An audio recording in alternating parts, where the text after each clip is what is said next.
And good morning and welcome to Coach's Corner here at Wawasee High School. In the booth with me, I have Coach Jon Reutebuch, and for the first time, Mr. Riley Price. Welcome to the booth. Good morning, gentlemen. Good morning. Welcome, Riley. It's great to be here. Thanks for having me. Talk about going back a few years.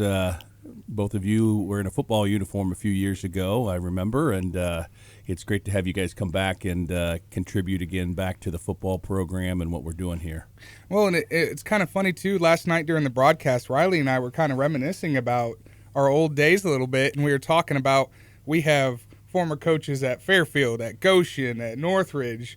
We have former players that are still helping out in programs and that, and it's kind of cool to see kind of this web of, you know, former teammates that's kind of building out. Yeah, it's great to see like former players come back and maybe be involved in coaching or coming back in your capacity or coaching at different levels and things like that. So it's always good to see. Well, good. So in this first segment, let's talk a little bit about last night. Tippecanoe Valley came to town, tough loss for the Warriors by 11. Talk us through this week of prep coming up to the game. Well, this week we have a new offense, a new defense this year, and we, as typical, try to be very vanilla in our scrimmage, and so we felt pretty strongly that we were going to be able to put some points up on the board, and we were pretty much had a good feeling for what they're going to do offensively. So our defense was geared and ready to go. The only question marks for us was special teams, because we have a brand new kicker and a new punter and a new long snapper, and those things could rear their ugly heads if you don't perform them right. And so that was my only kind of worry coming in, is how they would perform, and I thought they performed very, very well.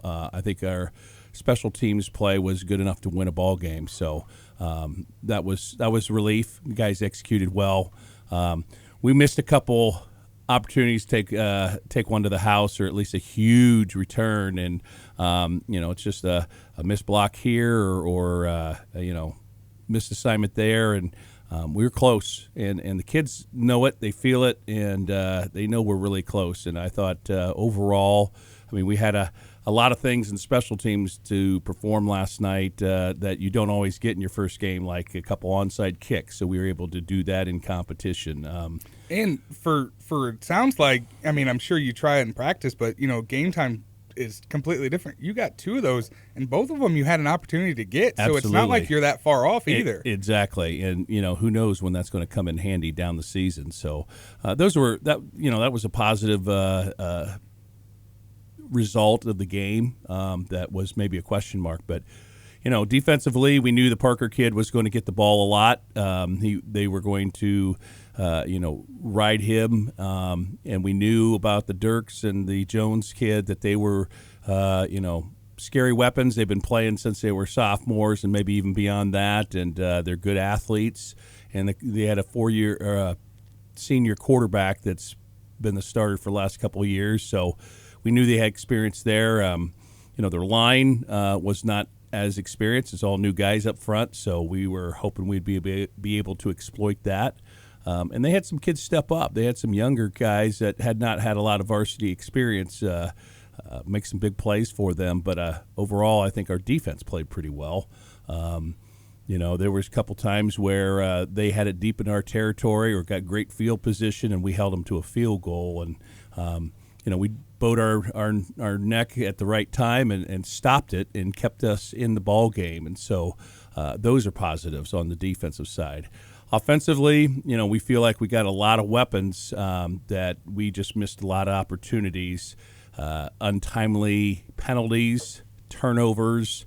When you have 4 turnovers, it's hard to win a ball game with that many turnovers. And, they didn't turn the ball over. There's a couple times they put it on the ground and we had an opportunity, but we didn't get it. We had a controversial interception that eventually led to a score by them, which, was an issue for us too. But, it's that those situations you got to be mentally tough, and you got to forget that last play, whether it went against you or whatever, and focus on the next play. And we're still working to overcome that, but we did a lot of times last night too. where they'd get a big play, they'd get down inside the red zone, and then, we'd stop them or at least hold them to a field goal. So offensively, we got more work to do than we probably anticipated. We thought we would be able to put more points up on the board, and a little credit to Tippecanoe Valley. They played good defense, but we feel like we got some explosive kids that we really need to get them the ball and be able to put more points up on the board. So yeah, let's go back to the first quarter there. A long drive by the Warriors, stalls out a little bit. Good punt, goes all the way down the field. Talk about that first defensive possession, because that 3-and-out kind of set the tone for the rest of that first half. Well, we started the game about as good as you can without scoring. We got the opening kickoff, and we felt like, we could take it to the house anytime. I mean, we got some dynamic kids back there. We have good personnel, and we had 8 guys do a great job. We had 3 guys do a not-so-good job, and that's the difference between scoring a touchdown and just getting a good return. And, if one of those 3 guys gets a good piece of his man, we might have been seeing the light show going off right away at Warrior Field. And, by the way, that was kind of a cool thing. Right? That was very cool. That was sweet. Yeah. I think hopefully that inspires our team to want to see the light show a little bit more, and I think the fans probably enjoyed it too. I think a lot of people thought the power went out at first. There was like a hush the first time they did it, and then all of a sudden it was a cheers and cheers and cheers. Yeah. And it was kind of cool too. We were sitting right next to the light operator, and it's their first time too. They're clicking through and like, okay, well, what one does this one do? What does this one do? Right. What does this one do? So like there's a lot toy. of excitement up there to put up as many points as possible to see all the different variations. Yeah, and we hope to ring that up quite a bit this year. But as we were saying, that first drive went pretty well. We were able to run the football and move the ball down the field, and like you said, it kind of sputtered out. We had a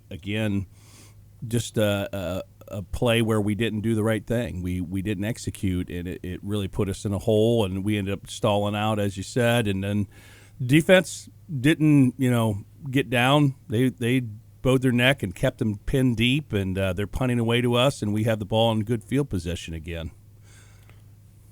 Yeah, it was quite impressive, actually. This is a team that last year was averaging 40-plus points a game, and the defense really had that bend, don't break mentality. I mean, if you look at the points that they scored from their offense, it was a quarter of what they were doing last year, so it was incredibly impressive by the team. Yeah, we basically, our defense gave up a touchdown. And then 3 field goals. And when you can do that, you put yourself in every game. We feel like we have a good enough offense that shouldn't hinder us any. We should be able to put up more than that. And so, you take away the pick 6 on the hit on the quarterback or fumble, however you want to interpret how that went. It was still caught out of the air and scored in the end zone. But you take that away, and defense did a really good job. And they have weapons, and they have a lot of things that they can do. And, if you hold the Parker kid under 100 yards, I think you're doing something. And that was our coach's goal. We didn't really make a big, loud noise of that, but we did that. And they just had some other kids step up and make some plays. But, that was a great start to the game. So we've talked about defense and that a lot to start this off. How on the offensive side of the ball do you look and see that first half? Because your offense looked a little bit different in the first half to the second half. What adjustments were being made through the game, through that first and second quarter? Well, honestly, at halftime, we're moving the ball. We're going up and down the field. They're not stopping us. We're stopping ourselves, either with penalties or turnovers. And so we talked about at halftime, if we eliminate some of those penalties and turnovers, we should have no problem moving the football. There was a couple reads out there that if we read it correctly, we got a big play, and we don't read it correctly. Now, there's always some minor adjustments, what they're seeing up front and blocking.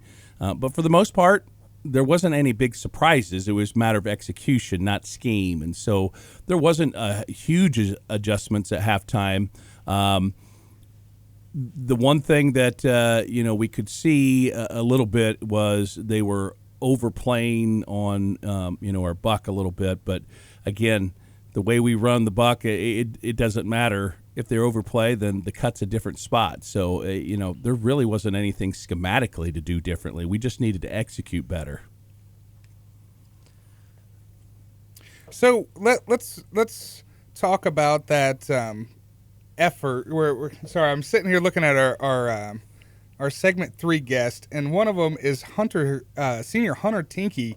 And there was a play, and I believe it was in the second quarter, and correct me if I'm wrong, there was a long play by Tippecanoe Valley, and their running back was running straight down the field, no one in between him and the end zone. Talk about the effort that Hunter put in to be able to save those 4 points early in the game. He's a senior. He's played varsity football since he was a sophomore. He's probably the hardest working kid on our team. If you talk to Connor Glon, our strength and conditioning coach, he is the strongest kid pound for pound in this building. We have to tell him to take it easy because he will be a kind of kid that will work out in class. He'll go to practice and then he'll want to go work out again, and he just wants to be really good at what he does. He's a great kid. Can't say enough good things about him. And then when you turn the lights on and you play the game, he shows up. And he's a kid we're going to have on this morning. Talk to him about it, and he'll be as humble as he can be. He won't talk about himself or anything too much. But boy, he makes a statement by his play, and he had I believe it's around 145 all-purpose yards. He's a dynamic returner. He's a great corner. He is obviously somebody on the offensive side of the ball that can make plays at any moment. He's everywhere, and he never wants to come off the field. And so to have a guy like that as a team captain, that's a great example. Well, the thing that I noticed about him is no matter if it was on offense or defense, at the end of that, the end of play whistle, he was right there where the ball was, whether it was blocking downfield on offense, whether it was, pushing the pile forward, whether it was right there and helping get the Valley offensive guy on the ground. He was always in the play. Yeah, he understands the game and understands where he's needed, and that's probably one thing that went a little bit unseen by the common viewer is how well he blocked last night, too, from the wing position. He did a great job. And so, some of those plays that aren't coming to you is easy for some high school kids to kind of take that play off, and instead, he performs as hard at that as when he's getting the football. And that's a true leader, and that's a true team player. Yeah, it's definitely evident there's some players in this squad that have maximum effort 100% of the time and maybe even 105% of the time. So it's really impressive that this team is able to do that, and especially when you have a senior leader like that who's just giving it all the time. It brings some good things down the line. Absolutely. And that's, we're going to rely on that leadership because, you come out of the gate and you don't win your first game, and there's probably some guys second guessing what we're doing and how we're doing it, and it's going to be those seniors that say, hey, keep the course and we'll be fine. We just need to clean up some things. They always say your best improvement comes between your first and second game, and so that's what we're counting on. So that's what we're looking for.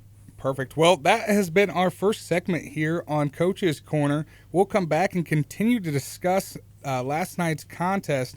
This has been the Coach's Corner Football Show on 93.7 FM The Mix. And welcome back to the Coach's Corner Football Show with Coach Jon Reutebuch on 93.7 FM The Mix. So last night, Wawasee took on Tippecanoe Valley and lost a tough contest. And before the game, we always try to reach out to both the coaches and say, what are the keys to the game? And, the three that you gave me was be physical, limit penalties, and avoid turnovers. Yeah. How prophetic is that? Now, I think we accomplished the first one. I think we were very physical last night. I'd venture to say there was a lot of times where we were the more physical team, and so we accomplished number one. penalties and turnovers. That is something that we're still working through. And, when we talked earlier about the first series on offense and defense, our kids were dialed in. They were focused, and they performed well in those first couple series. And then you settle into the game, and that's when we start having some troubles. And, you look at their they had 6 possessions in the first half, and they scored on 3 of them. 2 of them were field goals, so it wasn't insurmountable. But, even though we were moving the ball, we were not getting points out of it. And so that kind of put us in a hole there at halftime.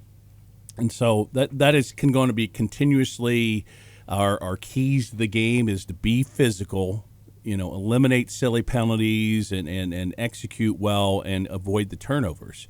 When we do that, we're successful. When we don't do that, as you can guess, I know it sounds really simple, but it's really basically that simple for us is we can't afford to turn the ball over, and we can't have silly penalties that kill drives. And that's why they were able to put together scores in that first half, and we were not. And, you ask about halftime adjustments. That's basically what it is. We needed to finish off drives. I think we had over 300 yards of offense. We completed 68% of our passes. Unfortunately, 4 of those were to the other team, but, we were connecting. We were moving. We were doing between the red zones. We were moving the ball all over the place. It's that execution when we get down there to complete it.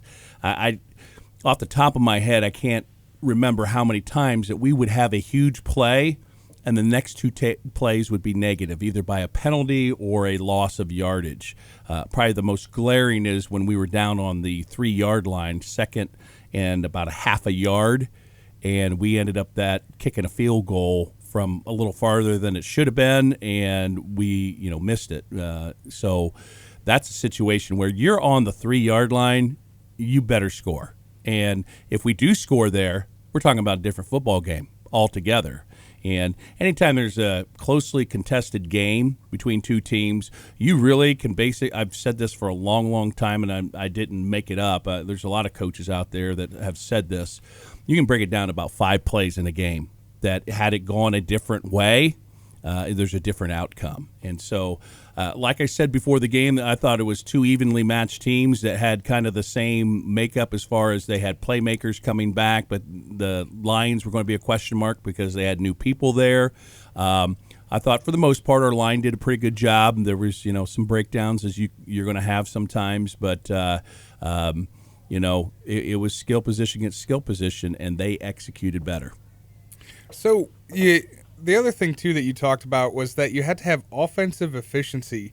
And one thing, and I'm sorry, I don't have the official stat here, but I believe that it was pretty heavy-sided for Wawasee's time of possession, too. Is that correct? Yeah, if you just broke it down, and it doesn't work that way, but you broke it down just on statistics, we outperformed. But the bottom line is what you put on the board, and that's where we got to get better. Anytime you're in the red zone, you got to make sure that you execute all the way through. And so, that'll be a point of emphasis, making sure we execute in the red zone, make sure we're fully focused after making a big play. Typically, the defense is the one that should be reeling, not the offense. And so we got to just eliminate some silly penalties. And that's the positive thing about it is those are all correctable. Penalties are correctable by better focus and just locking in. Turnovers, making better reads. Don't make that throw when there's 3 guys there. Understanding that we got a great matchup over here, that should be your pre-snap read. This is the route you're supposed to run. Don't break it off. And it's easy for the common fan to go, oh, well, he threw 4 interceptions, but 2 of them were not his fault. Yeah, one of them, he gets hit literally as he's releasing the ball, and the ball gets popped up at the line and intercepted. Yeah. And one, it just seemed like there was some miscommunication. Very much so. And one guy thought he was going this way, and the other guy thought he was going this way, and the ball ended up in the middle of them. And first live game of the year, you're going to have some of that. You hope to limit that a little bit. You hope the other team has some of that too. And, they had possible turnovers, but they just didn't turn it over. I talked about the interception. They put the ball on the ground a couple times, and we just didn't come up with it. And so they won the turnover battle, and they had a lot of penalties. In my opinion, they probably could have had twice as many penalties, but we won't get into that. But that's what a first game looks like. It's the first time the kids are out under the lights. You got a lot of first-time performers like we did. We had some juniors, in their first varsity game, and you have a game that looks a little bit like that. And whoever is able to perform at a better execution of their offense and defense and things like that is the team that's usually going to come out on top. I mean, our defense, just to give a comparison, in the first half, they scored 3 out of 6 times. In the second half, out of 5 possessions, they scored once, a field goal. We made them punt 3 times, and they missed a field goal. So different execution in the second half. We didn't do anything huge schematically. We did little tweaks, and I'm not going to give those out over the air. You don't want to give anybody any fuel, but defense performed better in the second half, and offense performed better in the second half, and that's getting a half under your belt and getting that confidence too yeah, of my goodness, I do belong on this field and I can perform at this level. And it's the flow of the game too. I mean, we emphasize we can't come out soft in the first possessions, and so what did we do? We came out ready to go. We emphasize being physical, and we came out, I think we were physical the whole time. It's just that one factor that seems like I've been talking about the last couple of years is when you got to be locked in and focused every time, and those silly penalties and turnovers is what's hurting this team. It's not necessarily the other team stopping us, it's us stopping ourselves. And like I said before, that's a positive because those are things that are fixable, but we got to stop doing those things or we won't get any better. Yeah, it's all those little things. I mean, the thing that I thought that was exciting about this team is that the offense is really moving the ball. There was a few hiccups there, but as soon as they came off the field, the defense came and were just physical at the line. I mean, you mentioned Parker had just under 100 yards for the entire game. I think it was 91 yards. That kid's a stud, and the fact that defense is able to pop him at the line over and over again just goes to show that it's those little things that are correctable. Yeah, I knew we were ready when he got the ball first 3 carries and he got very little, and I'm like, okay, it was evident that we were here. Yeah, we're dialed in. We know what we need to do, and that was very encouraging right off the bat.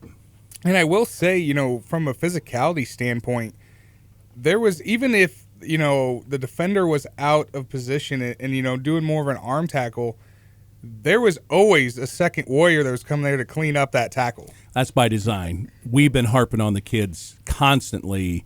You talk about summer preparation and leading up to this game. 2 things we've been harping on with the defense quite a bit is communication, especially in the back end. Everybody knows what kind of coverage we're in. It's vital. Too many times in the past, we've had the guy on the far side didn't know what coverage we're in, and that's just unacceptable. You got to have better communication. So we stressed that quite a bit. And, there was a couple times where our DB might have bid on something, but for the most part, they weren't getting anything through the air. I got to throw out Lucas Linder's name because he covered Jones all over the field. And, one late chair route that he got fooled on that they didn't connect on.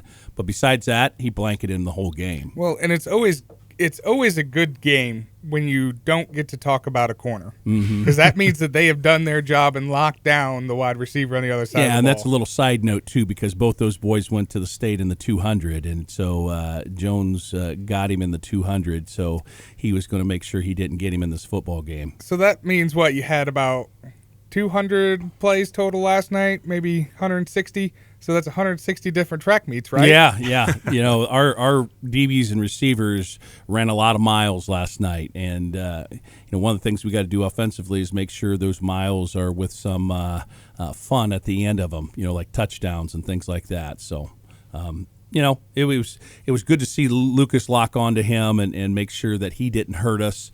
But overall, I think our back end is going to be our strength. I mean, our DBs are all experienced. They're all track guys. They have the physical capabilities. They have the mental capabilities. They're locked in. As long as we get the front 7 on board. They were kind of hurting us a little bit on the perimeter, but again, it wasn't schematically. There's just kids that stepped up in the second half and played better, and so that's what you're looking for. You're looking for that progress from first half to second half. We need to make sure that we execute better at the beginning of the next game, all the way through the first half and through the second half. Yeah, it's to go back to the front seven there. You had mentioned that there was some issues with the perimeter, but really they had the inside just stopped. You could not do anything between those tackles, which goes back to your D-line being able to fill up those holes, but also your linebackers being able to come in and fill them when they're not there. So. Yeah, it's a good observation because they abandoned the inside run pretty much early on, and they were going to try to test us on the perimeter, which, Mishawaka-Marion did the same thing and had some success, so they probably felt like they could do the same, and early on they did. There was a couple tosses, again, not to Parker, to a couple other kids that went for big yardage. But once we got dialed in and played it better, like we knew we could, then that stopped. And so that's when you're doing a good job on defense. You took one part of the game away, and you gave up some other things, and then you stopped that. And so there's a lot of positives to look at defensively. Offensively, there's really a lot of positives that are fixable. If you look at the game field and you go, they're just better, or, we're struggling, we're going to have to, really be creative in how we can score. That's not the case. It's just eliminating those mental errors, which are fixable. And we hope that, the old saying of the biggest change between the first game and the second game comes true. And that was the last thing I said to him coming off the field. This is just the beginning. This is not our season.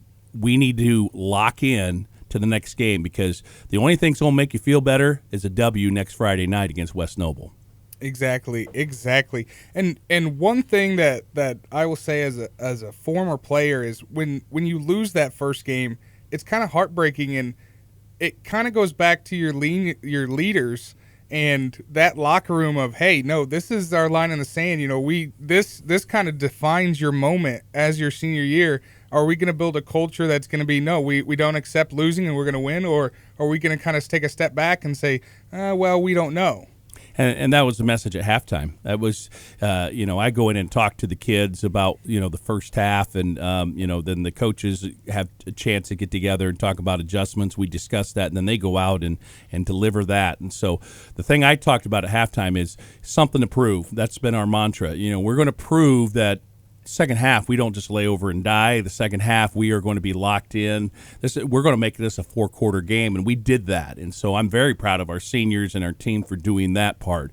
Again, you never feel good about a loss at all. And, we all feel pretty rotten that we didn't execute well enough to win the game. But in the same token, I think everybody who was at the game knows that our kids competed for 4 quarters. Our kids were physical. Our kids have a lot of capabilities of being a really special team, and we didn't get it done on the first game, but how many teams out there don't get it done on the first game and still have a great season? I mean, that's still within our realm, and that's still the message we're sending to our kids, and we still believe it. I mean, there's opportunities coming up that we need to make sure that we put our best effort on the table and execute and get some W's on the record.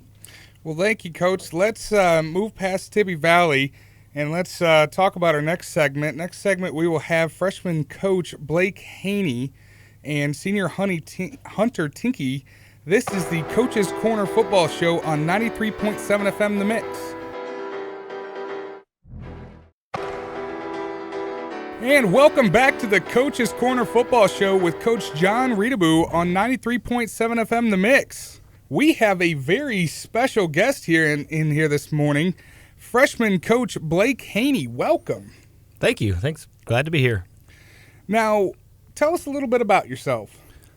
We've been here a couple of years. I've got a wife and 4 daughters. Kind of I guess it's the theme of our coaching staff is dad-daughters, because most of us have daughters. Yep. And let me tell you, I grew up in a family where my mom had 3 sisters and there was 4 aunts, and let me tell you, that is a great family dynamic. Yeah, it's definitely different. I mean, I had 2 older brothers and it was all boy stuff, and now I have to do the girl stuff. So it's definitely it's definitely a challenge. It's not like working with boys. So my outlet to do boy stuff is coaching. So my wife's been gracious enough to let me do football as well as baseball here at the high school. So I have to have some outlet to the dances and the gymnastics the and all. Yes, I got to get out and do something every once in a while. Something to keep your man card, right? Correct. Yeah. So, but yeah, originally I'm from Colorado and moved out here after high school. I played some baseball at Indiana Tech and then met my wife out there and then moved around. Decided we wanted to move back closer to family, and we've been back here in Syracuse for about 4 or 5 years now. Wow.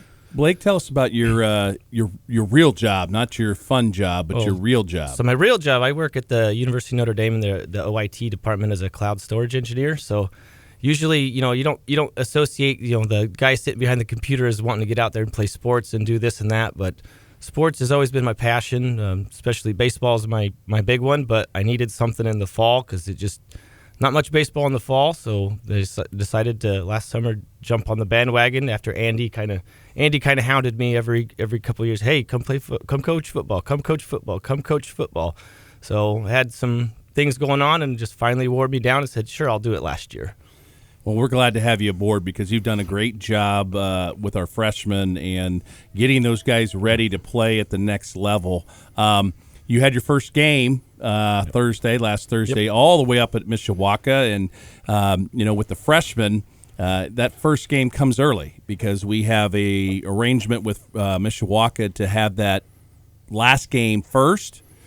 So the field and everything is available for getting ready for sectional, and it's fall break now. We have a week-long fall break, and so to try to avoid those freshman boys and parents, conflicting with vacations and things like that, as we know is going to happen because this is their first foray into high school sports, we try to make sure that we're done before that. And then we make clear to them after that, hey, you know what?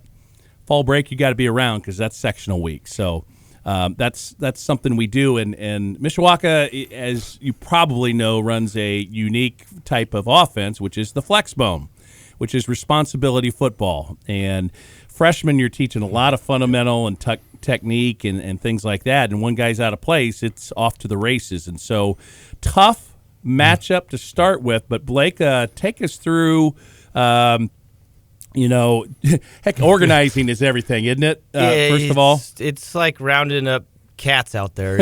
Freshman herding football. Chickens is what I've called it. Close enough. They're out there. They're excited to play. It's back to school, but then you got to sit down and tell me, it's like, guys, this is not 8th grade football. This is high school football, and this is Flexbone Mishawaka. It's like I would love to play somebody else the first week, but it's actually a good measure of saying, hey, welcome to NLC football. This is what it's going to be like for the next 4 years. So if you're not ready to play, they're going to run all over you. And it's a challenge to get them to respond to that, especially there's no way that in practice you can mimic how they're going to run it all week and how fast it's going to be. And you hounding these guys, it's like you don't understand. It's fast. You got to be here. You got to do this. If you don't do that, they're going to run all over you.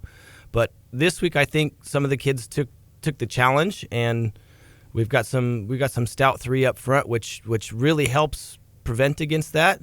But it's every week it's just going to get faster. So this is a great prep week for them to understand that this ain't middle school anymore. This is welcome to high school football. Get ready for it. Yeah, it's all part of that experience and development and getting them ready. And if a kid is playing these teams as a freshman and sticks with the program for 4 years, the odds are they're going to be a pretty darn good football player. And you talked about Hunter Tinkey before, and have the experiences that go along with it to play fast and not thinking everything through or not seeing things for the first time. And so hugely valuable of what job he does and our other coach, Scott Hatfield, does at the freshman level.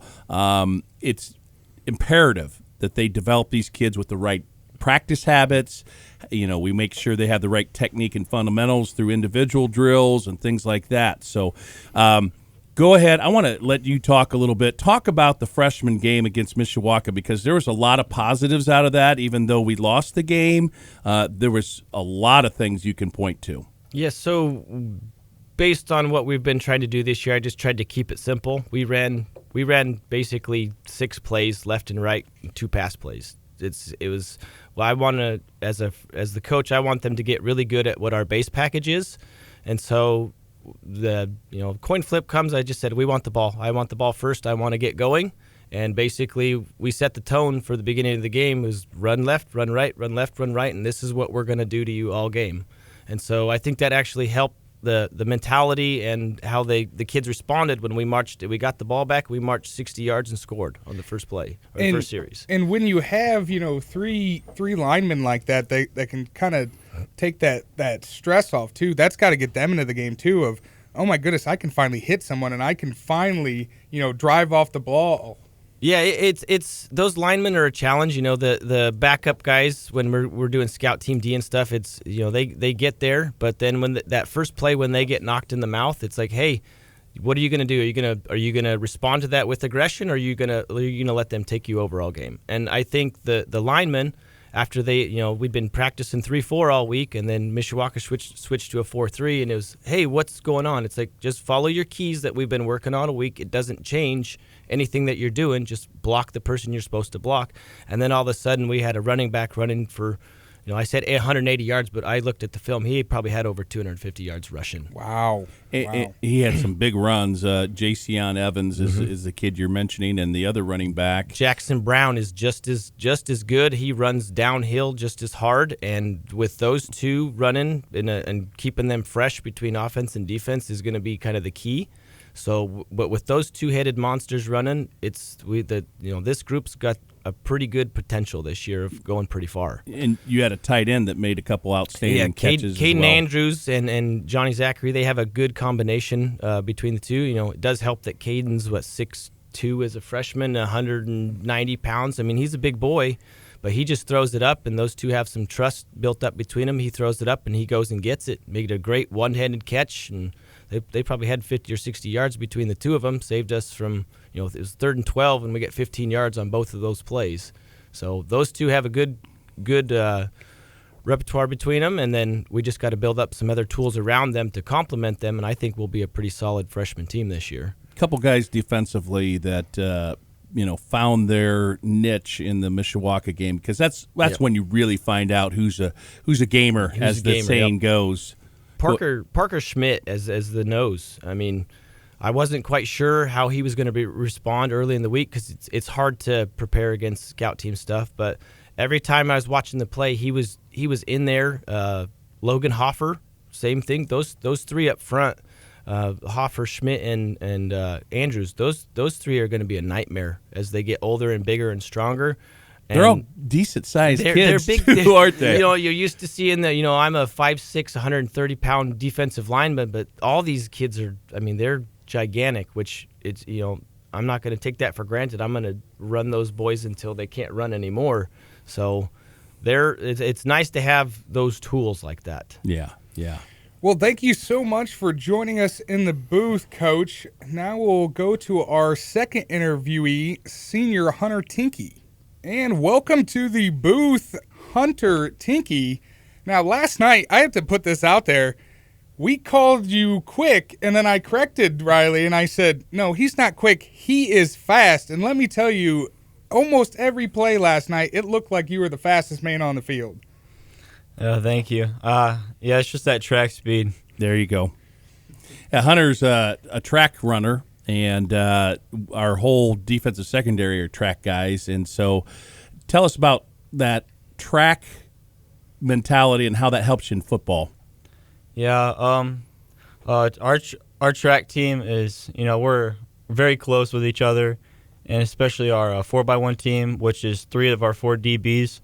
So we know each other very well, and I don't know, we kind of connect, and that's what makes us a very good secondary. Do you see a difference between the guys that run track on the football field and the guys that don't?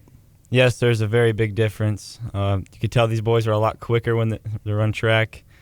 And we made the comment in the scrimmage that Benji Brace, broke a big run, and we're all cheering and things. And I yelled down to Coach Pinion, who is our track coach, who was our guest last week, and I said, "You know why he was able to break that big run? It's because he ran track." And kids that play baseball, they have that skill. They've grown up. That's great. That's fine. We have some good football players that are baseball players, but if a kid doesn't have another sport, there's no better sport that complements football than track, wouldn't you say? Yeah, I agree. So talk to us a little bit about what do you do in track, and then I think it might answer your question about him being fast on the field too. I don't know. It's just whatever. What events do you run? What events? Yeah. Oh, I run all the sprints, 100, 200, and 4x1. That's starting to line up there, all the sprints there. There you go. And not only is he fast, straight line speed, but he's got a lot of wiggle to him too. He can stop on a dime, and there's probably not been a guy better at reading blocks and setting up blocks for a long time that I can recall. He has a great ability to see where the opening is, and the other key is, and this is definitely a talent, is being able to get the defender to move one way so he can cut the other way. And so he does a great job at that. What else do you do on the football team besides a receiver? Oh, I play DB, kick returner, a long snap now. Well, how do you like that long snapping? It I've had it on my. It was probably the most nervous thing this coming into the game for me. It's a lot of pressure. Sure it is. And I was talking earlier about, those were some of the question marks before the game. How's our punter going to punt? How's our kicker going to kick? And how's our long snapper going to snap? Because those are all first time this year doing all those jobs. And on the very first punt, perfect snap. And who made the tackle? I did. There you go. Made a great play. Hunter, talk about, one of the things that went by the average person unseen is your blocking. You did a great job blocking last night. So what does your mentality go into your job as a blocker? I just try and trust the fundamentals and techniques that my coaches teach me. I know if I just follow what they teach, I will set the right block and trust that my running back reads that block and makes the right cut. Excellent. And Hunter's a workhorse in the weight room. Coach Glon says that pound for pound, you're probably the strongest kid in the building. And talk about how that translates to your football ability as well. It translates a lot. It's good. It puts a lot of size on you. It's not just the weight room though; it's the kitchen too. Oh yeah. Yeah, the kitchen is a big part of. Excellent. Go ahead and go into that. When you say kitchen, you're talking about nutrition and what you put in your body. Mm-hmm. So just talk a little bit about that too. Yeah, it's just eating the right foods. You got to track your calories and make sure you eat the right things and fuel that body, right? Yeah. What's our mantra? Something to prove. And what's our other mantra after every practice to remind you guys of what you need to do all the time, those three things? Eat, sleep, and hydrate. Very good. And so for a fact that you got to hydrate or you're going to start cramping up because you're on the field constantly. You got to eat right because you got to fuel that body for the massive workouts you get on Friday night and throughout the week. And then you got to get enough sleep, too, for your body to recover, right? Oh yeah. So, Hunter, how did you see the first game? And I know we didn't get the W like we wanted, but what was your evaluation of the game from a player standpoint? I believe this is probably one of the best games we've played so far in the last couple of years. Even though we didn't win, I do believe we won the second half of that game. Like everybody left everything they had on the field the second half. We did have those minor mistakes throughout the whole game, the interceptions, the missed tackles, all of that stuff.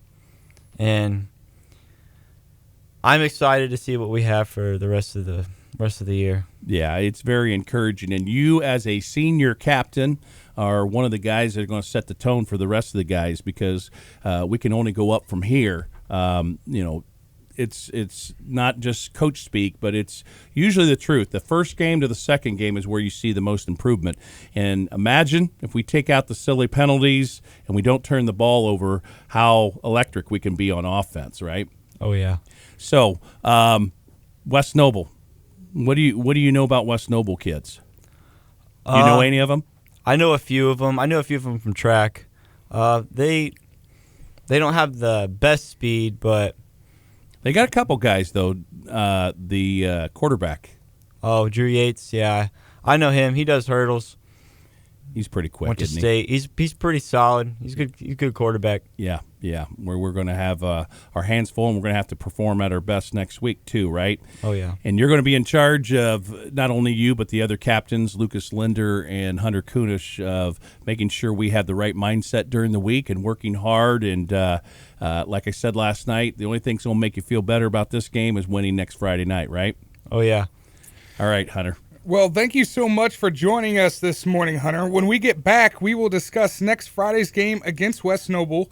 This is the Coach's Corner Football Show on 93.7 FM The Mix.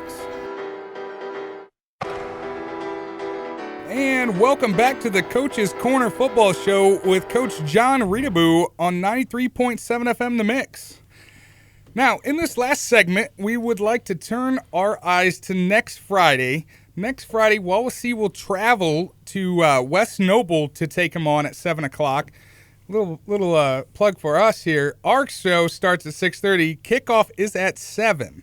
So, Coach, let's talk a little bit about West Noble. Going up the hill, right? That's West Noble's unique setup is the locker rooms are down at the bottom of the hill in the school, and you go up the hill to the top of the hill to play your football games. And so every time we go over to West Noble, it's all a matter of planning on what you're going to do after your warm-up. Are you going to come down the hill and go in the locker room? Are you going to stay up there? And then same thing at halftime.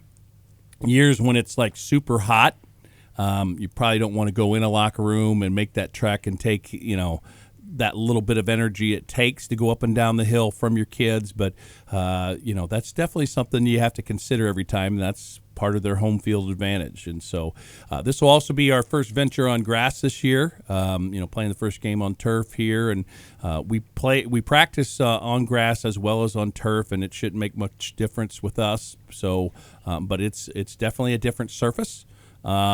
So that's something different about West Noble, and Coach Mayorder has been over there for a lot of years. So he's got things going, the way he wants to. Obviously, he's got his machine running, and West Noble's been very good the last few years. They have had their best record ever when I believe it was the year that I took over, the second year I took over, that they had ever. And they've had some good players rolling through there, and they have some good talent this year too. And so we're going to have to perform very, very well to get a W over there. But that's what we're aiming for, and we're looking to build upon what we did in the Valley game and shore up some of those mistakes and bring back a victory to our close neighbor to the east. So I know you haven't had a ton of time to, kind of turn your eyes towards West Noble for next week. But what is that team known for this year? Sorry.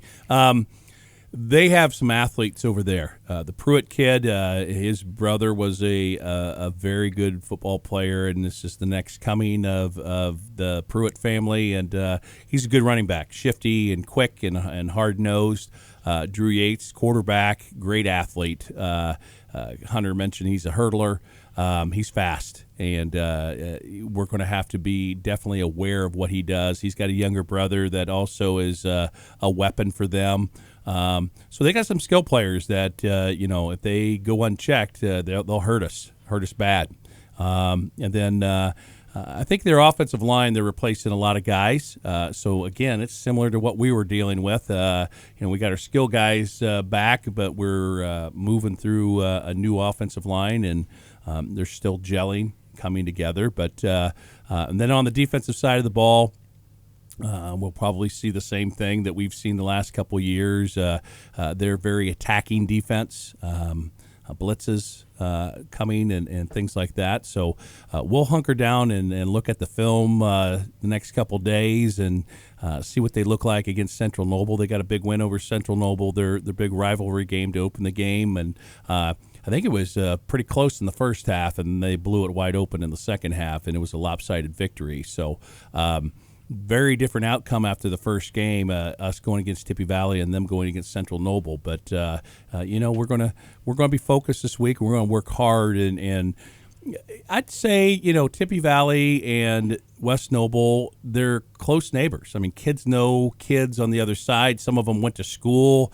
over there, or they have kids that went to school over here. Close neighbors, so that's usually a good gate and builds up a pretty good rivalry, because you don't want to have you want to have bragging rights. You don't want them to have bragging rights over you. One thing you mentioned, Coach, was about the heat. And I'm looking at next week's schedule, or next week's temperatures, and it looks like we have, after Sunday, or from Sunday on through next Friday, looks like it's going to be in the 90s almost every single day. How does that affect your game plan going in to this week? Well, you got to be very cognizant of your kids' ability to go long periods of time. We have been super lucky with our weather lately so far. Last night's game, I don't think it could be any better. It was beautiful. Absolutely gorgeous. Temperature was great. We had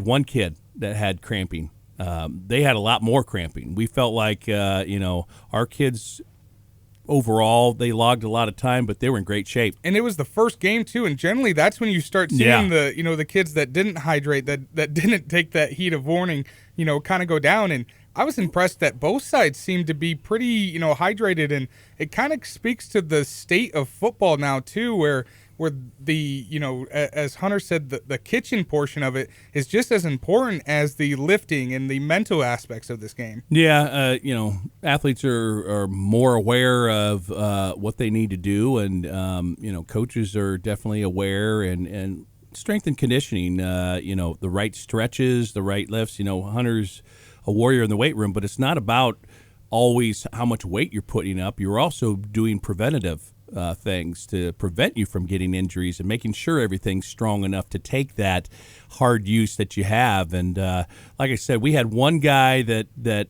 had some cramping issues, and that's it. And that's a flip from last year where we had a ton of guys cramping. Of course, the weather was different last year. It was super hot and humid that first game, and last night it was beautiful. So we're going to run into that. It looks like weather prediction this next weekend, and so you're going to have to use some more subs here and there, especially when it comes to special teams. Get a guy a break here and there, and so we got to be smart with that, and emphasize that hydration during the week, and make sure we're getting our salt content and our hydration throughout the week.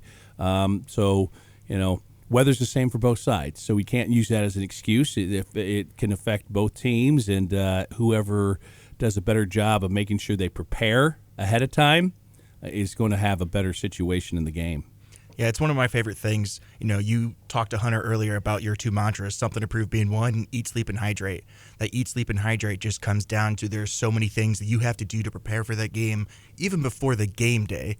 And this next week even comes to prove that with that weather out there. Yeah, that's been the mantra since I've started, because I look at three things that teenage athletes abuse the most, and eating right, eating solid meals, the right kind of foods, and unfortunately in our society today, the bad foods are the cheaper foods, and unfortunately, some kids' budgets, families' budgets, that's all they can afford, and so trying to emphasize that any way possible, and we do team meal and stuff like that to try to get the right things in them, but that's a major issue. Hydration. Any athlete needs to be hydrated well, and you can't start drinking game night and think that's going to be the cure. That's not going to happen. You got to be well hydrated throughout the week. You have to have the, Friday night, it's electrolyte replacement, but up to that point, you got to be well hydrated, and then sleep. Teenagers are the worst at getting proper sleep, and that's when your body recovers, and that's when your body heals itself and all those things that you need. And so that's why we've emphasized that from point one is eat, sleep, and hydrate. Your body is your tool. You got to take care of it. And so, that's one aspect. And then the something to prove, how is this team going to be different than past years? And I think last night was a good statement as far as the second half, but we need to take that next step. And that next step is finishing a game and learning how to win. This team doesn't know how to win yet, to be honest with you. We haven't had a lot of success on the field as far as wins and losses. We're playing well. We are doing some of the things it takes to win. Now we got to do that extra step, finish it off, and complete all the way to the end of the game to win the game. It's funny that you bring up the statement of learning how to win. I was just having a conversation with one of our middle school coaches, and they had won the game, but maybe not as much as they had thought or really played as a team. And the question was brought up, why did we not win by more? And it was one of those things where, as we talked about it, I was like, this was the first time that this team had to figure out how to win. It wasn't given to them easy. It was, kind of hard, and there was obstacles that they had to navigate. And that first time of figuring that out is kind of the first time as a team that you kind of look at each other and you're like, oh my goodness, we are a team now. Yeah, it's the mental aspect, and we as coaches, we're responsible for putting our kids in those positions in practice and emphasizing those things when we're looking at film and we're installing things. Is that mental aspect of executing all the way through. Focus, remain focused. Who cares what the score is? Focus on executing the plays. If you're up big, you still want to execute fully all the way through. If you're down big, same thing. If you're in a tight game, you can't think about being nervous or anything. Just go out there and execute and do your 111, your job on every play, and trust that your teammate is going to do the same. And so that mental aspect of trusting your teammate and being focused all the time. I remember back my old coach, Tim Roth at Winnemac, Hall of Famer, his last thing he said to us every time we went out is concentration and execution.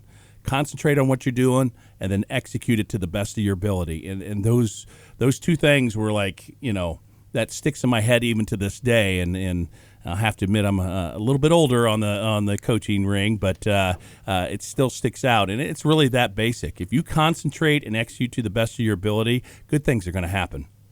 Yeah, so as we look forward, what will be your game plan going into this week? Well, that's going to come out of our film study. Like I said, we have familiarity with West Noble. We've been playing them for a while, and Monty's been there a long time, and his assistant coaches that he has, most of them have been there for a while. And so we have a general idea of what they like to do, but every year, every team's different, and teams tweak things. And so this is good because each team has a game under their belt.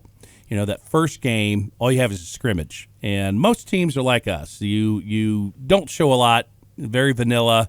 And so to have a game to look at, you really get a feel of what they're trying to do this year. And so film study is probably even more important this week. The first week, you're kind of going in blind a little bit. You have an idea, but you're not really sure what they're going to do differently. And I felt like our kids were prepared for Tippecanoe Valley. We had an idea what they're going to do, and that's what we saw. West Noble, same thing. We're going to have a film study is going to play a big part. Of course, you look at last year's what they were trying to do, and you compare that to this year, what they're trying to do, and that's how you prepare your team. And you're looking for what can you attack, what can you exploit, what do they want to do, what can you take away. Those are all things that go into it. How do they align? How far can their kicker kick, their punter punt? Is there an opportunity for a block, or can we return? Those are all things that go into it, and coaches put enormous hours into film study and coming up with practice plans and scheme for the next game. And as much as we do, it still comes down to the Jimmies and the Joes, the guys going out there and executing it. We can't win unless the kids perform well. So coaches probably get too much credit for wins and too much blame for losses. Kids really are who's going to make it happen. And so coaches are a big part of getting the kids ready and putting them in the right place to succeed. But it really comes down to competition. Right? Yeah, competition. And it's our job to get them ready for competition and put them in positions over the summertime in competitive situations so they can execute in a game. Well, thank you so much for joining us this morning, Coach. Reminder, we travel to West Noble next week. Game starts at 7. Come support these Warriors. Our broadcast will start at 6:30. And that is a wrap for this week's Coach's Corner football show with Coach Jon Reutebuch. Join us next Saturday at 11 a.m. and catch up on previous Coach's Corners on demand on YouTube at CPG-TV. This has been the Coach's Corner football show on 93.7 FM The Mix.